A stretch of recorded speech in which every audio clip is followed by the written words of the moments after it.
Hi, I'm Dr. Chris Stevens, and this is the Psychology to Live By podcast.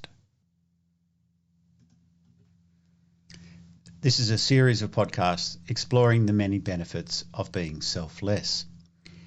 In part one, we saw that being compassionate does not fatigue us, but in fact rejuvenates us, even when we're feeling low. In this second episode of the series, we'll explore a number of ways that we can build this capacity for compassion. So a good place to start is, why might we not feel inclined to be more compassionate, and what can we do about it? Why, for example, might we ignore or resist the suggestion to operate more out of kindness each day, even when we may know it's likely to make us happier and healthier? Well, perhaps a major reason is that although we are hardwired for compassion, we're also deeply hardwired for self-interest. Some people are more predisposed by personality, life experience, or role modelling towards compassion. And naturally enough, others are more predisposed for the same reasons to self-interest. But perhaps it's also the way compassion is perceived. In the absence of a scientific understanding of how mutually beneficial compassion is, it may appear as yet another thing to add to my long list of what I should do. And perhaps the claims about compassion strike me as too touchy-feely to be true. Or is trying to be compassionate just plain inauthentic? Shouldn't it just come naturally? Well, whatever the complex of reasons, one thing has been clearly demonstrated: that we can build our capacity for compassion. It's a muscle that can be strengthened and a muscle that can be weakened. How do we know this? Well, it's been shown that after practicing loving kindness meditation, people are not only able to perceive and then feel the suffering of others, they're also able to cultivate positive emotions, which then serve as a buffer against empathic distress.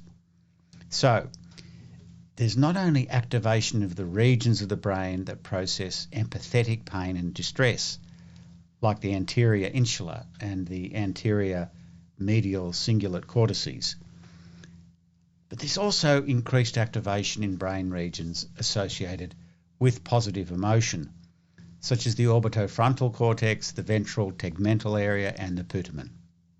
Indeed, the brain scans of expert practitioners of loving kindness meditation show that through repeated practice, these compassion circuits and pathways become highly elaborated and available on demand almost instantly. And these powerful feelings of compassion show very clearly in real time on their brain scans. All of this points to the power of deliberate practice. And using neuroplasticity, the changeable nature of our brain, no matter who we are, we can become more and more compassionate. We can wire it in. Once we understand the wisdom of developing our compassionate capacity, and we understand that practice instantiates that capacity, it's then a matter of intentionality, remembering to take as many opportunities as possible in daily life to wire it in. Now, of course, one way to do this is the formal practice of loving kindness meditation, in which practitioners vividly imagine and feel the emotions that embody phrases such as, "May you have happiness," "May you be free from suffering," "May you experience joy and ease." Now, at first, these are typically directed at people we care for, as this is the easiest for us to generate compassion for. And then one might progress to acquaintances, to people in general, even to people we dislike, or to ourselves, and then perhaps all living beings. But there are many other, less formal ways to build compassion. By being altruistic and taking prosocial action, we flood our system with oxytocin, dopamine, and certain opioids that together activate our parasympathetic system and thereby generate the positive emotions typical of compassion, as well as calming our mind and our body. So literally every day, with every person we encounter, we have opportunities for this practice. We can, for example, remember to avoid being judgmental and righteous, which both produce negative emotions in us. And instead, we can understand that others are just like us, finding life difficult, making mistakes, suffering. We can recall, even write down memories of people we have warm and compassionate feelings for. We can experience what the Buddhists call sympathetic joy as we recall our pleasure at their pleasure. This is an antidote to the polarized anger and righteousness so characteristic of our times. Remember, our experience is determined by what we pay attention to and the manner of that attention. So by intentionally imagining people's happiness, safety, and success, we can experience their joy, their peace, and their satisfaction.